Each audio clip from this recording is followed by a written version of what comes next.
네, 친구들 반갑습니다. 오늘 40과 공과를 진행해 보도록 하겠습니다. 46페이지를 펴주시고요. 제목을 같이 한번 읽어보도록 하겠습니다. 누가 죄를 인정하고 돌아서나요? 라는 제목으로 함께 말씀을 나눠볼 텐데요. 이 시간 성경 이야기로 들어가 보도록 하겠습니다. 다윗 왕이 하나님 앞에 죄를 지었어요. 하나님 앞에 죄를 지었는데 다윗 왕은 충성스러운 신하 우리아의 아내 밧세바를 몰래 빼앗고 자신의 죄를 숨기기 위해서 우리아를 전쟁터에서 죽게 했습니다. 다윗의 행동이 하나님이 보시기에 악했어요. 나단 선지자를 이제 하나님께서 보내셨는데요. 나단 선지자는 다윗 왕에게 왕이 어찌하여 하나님의 말씀을 업신여기고 하나님을 업신여겨 우리아의 아내를 빼앗고 우리아를 죽게 했습니까? 이 일로 인해 칼이 왕의 집을 영원히 떠나지 않을 것입니다. 라고 말했어요. 나단 선지자의 말을 들은 다윗 왕은 왕이었지만 하나님 앞에 무릎을 꿇고 이렇게 제가 하나님께 죄를 범했습니다. 라고 자신의 죄를 인정하며 울면서 진심으로 회개를 했답니다. 예, 친구들, 하나님께서는 다윗이 자신의 죄를 깨닫도록 하기 위해서 누구를 보내셨나요? 네, 바로 나단 선지자를 보내셨죠.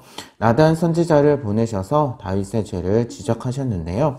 그럼 하나님께서 다윗의 죄에 대해서 나단 선지자를 통해서 어떻게 말씀하셨을까요? 한번 빈칸을 채워보도록 하겠습니다. 첫 번째 건데요.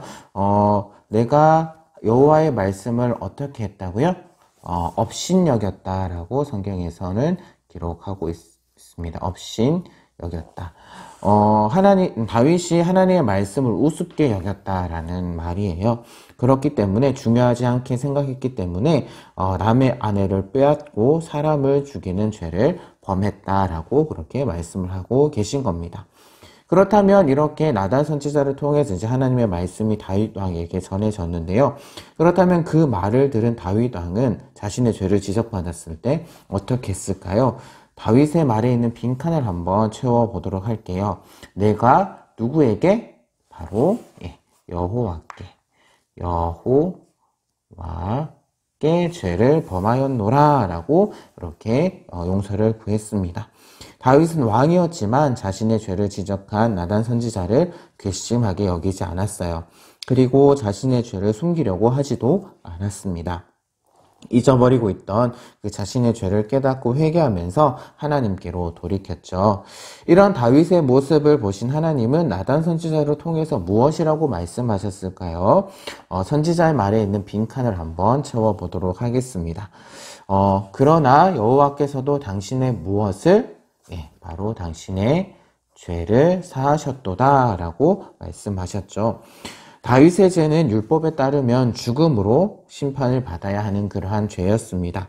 하지만 하나님께서는요, 회개하는 다윗을 용서해 주셨어요. 그리고 다윗은 죽지 않게 되었답니다. 그렇다면 다윗이 나단 선지자의 말씀을 듣고 어떻게 했는지 빈칸에 적어보도록 할게요. 뭘 했나요? 바로 회개를 했습니다. 회개라고 한번 적어볼게요. 회개라는 것이 무엇일까요, 친구들? 바로 회개는 하나님의 은혜로 죄를 깨달아 뉘우치고 죄에서 돌이키는 것이다 라고 이야기를 하고 있어요.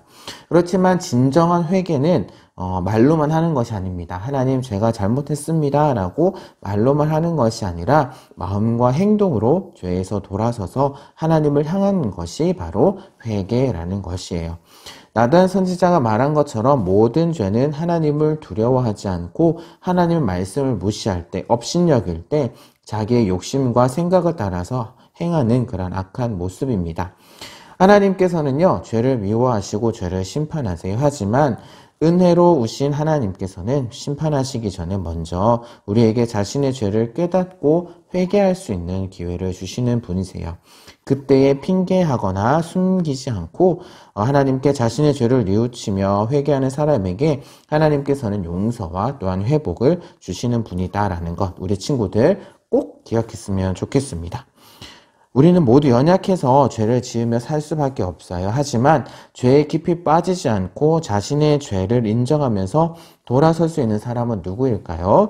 목사님이 질문을 하면 한번 우리 친구들 핵심 문장을 읽으면서 답을 한번 해보도록 할게요. 누가 죄를 인정하고 돌아서나요? 같이 읽어보겠습니다. 하나님의 은총을 받은 사람은 죄를 인정하고 돌아서요. 다시 한 번 더 읽어볼게요. 하나님의 은총을 받은 사람은 죄를 인정하고 돌아서요. 네, 이 시간 실천하기로 넘어가 보도록 하겠습니다. 혹시 친구들 중에 자신의 죄를 다른 사람에게 들키지 않으면 괜찮다라고 생각하는 친구들 혹시 있나요? 또 이 정도쯤은 죄가 아니야 라고 가볍게 생각하고 반복하면서 짓는 죄는 있진 않나요? 이 시간 우리 함께 자신의 마음과 생활을 돌아보면서 아무도 모른다고 생각하고 하나님께 숨기고 있는 죄는 무엇인지, 내가 하나님께 숨기고 있는 죄는 무엇인지, 또한 아직도 회개하지 않고 계속 반복해서 짓는 죄는 무엇인지 여기 아래에 있는 십자가 옆에 있는 여기 빈칸에다가 한번 죄를 적어보는 시간을 가져보도록 하겠습니다. 다른 사람에게 보여주지 않아도 돼요. 우리 친구들 하나님 앞에 솔직하게 여기 자신의 죄를 한번 적어보시기를 바랍니다. 목사님 시간 잠깐 드릴게요.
우리 친구들 죄를 다 적어 보았나요? 하나님께서는요, 우리가 자신의 죄를 인정하고 하나님께 돌이켜 회개할 때에 그 죄를 용서해 주시는 분이시랍니다. 하나님께서는 바로 예수님의 그 십자가를 통해서 우리의 모든 죄를 용서해 주셨어요. 이런 하나님의 사랑을 기억하면서 십자가 위에 자신의 죄를 뉘우치고 회개하는 기도를 한번 적어 볼 텐데요. 어떻게 적으면 좋을까요? 우리 친구들 한번 조용하게 한번 적어봤으면 좋겠습니다. 하나님, 나의 죄를 용서해 주세요. 예. 물론 요것부터 더 많이 적으면 좋을 것 같아요. 우리 친구들 옆에 적혀 있는 죄들을 기억하면서 이렇게 기도문을 한번 적어봤으면 좋겠고요. 이 시간 회개하는 기도를 적어 보았다면 우리 함께 손을 모아서 기도해 보도록 하겠습니다. 목사님을 따라서 우리 친구들 교재 밑에 나와 있는 이 기도문을 같이 읽으면서 회개 기도를 한번 해보도록 할게요. 하나님 앞에 지은 우리 모든 죄를 용서해 주세요. 이제부터는 죄를 버리고 하나님을 더 사랑하게 해주세요. 예수님의 이름으로 기도합니다. 아멘. 네, 우리 친구들 잘 하셨습니다. 이 시간 오늘 말씀을 기억하면서 함께 외쳐요를 큰 소리로 따라 읽어보도록 하겠습니다. 같이 읽어보도록 할게요. 용서해 주시는 하나님을 믿자.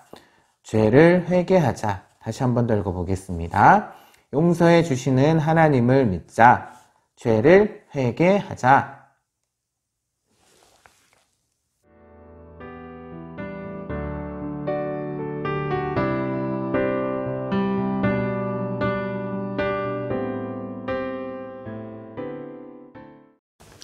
네, 이 시간 함께 기도하도록 하겠습니다. 하나님 아버지, 우리는 자주 마음과 생각으로, 말과 행동으로 하나님 앞에 죄를 지으면서도 당당하고 부끄럼 없이 지냈습니다. 하나님을 업신여기고 지었던 부끄러운 죄들을 모두 용서해 주세요. 죄를 버릴 수 있는 힘을 저희들에게 주세요. 날마다 새 마음을 주셔서 더욱 하나님께 순종하고 하나님을 사랑할 수 있도록 도와주세요. 사랑합니다. 감사합니다. 예수님 이름으로 기도합니다. 아멘.